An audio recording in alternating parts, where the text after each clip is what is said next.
إن الحمد لله نحمده ونستعينه ونستغفره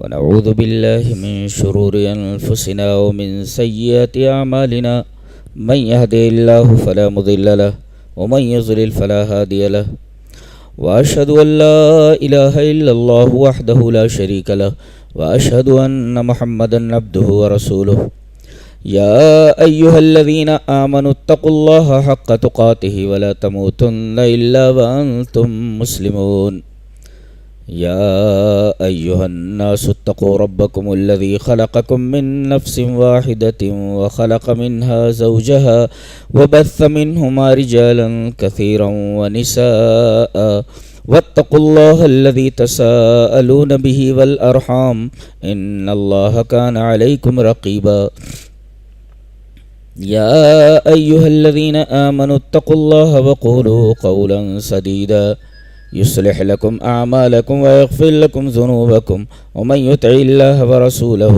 فقد فاز فوزا عظيما أما بعد فإن خير الحديث كتاب الله وخير الهدي هدي محمد صلى الله عليه وسلم وشر الأمور محدثاتها وكل محدثة بدعة وكل بدعة ضلالة الضلالة في النار أعوذ بالله من الشيطان الرجيم بسم الله الرحمن الرحيم ما كان محمد أبا أحد من رجالكم ولكن رسول الله وخاتم النبيين وكان الله بكل شيء عليما. عقیدہ ختم نبوت اسلام کا وہ بنیادی پتھر ہے جس پر اسلام کی پوری عمارت کھڑی ہوئی ہے.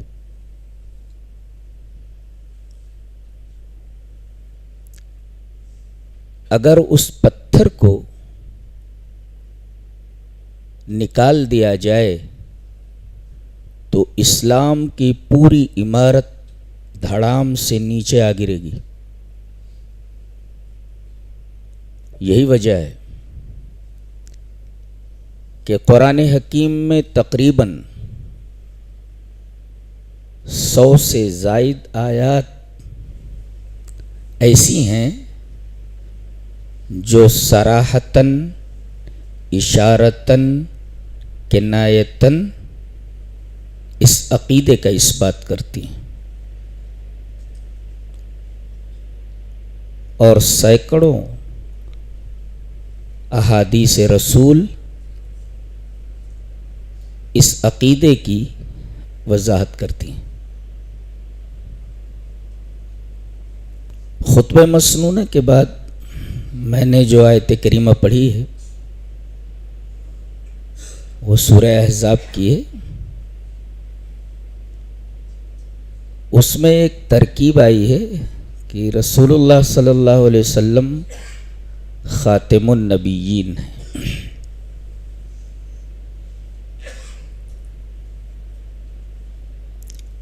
لوگوں نے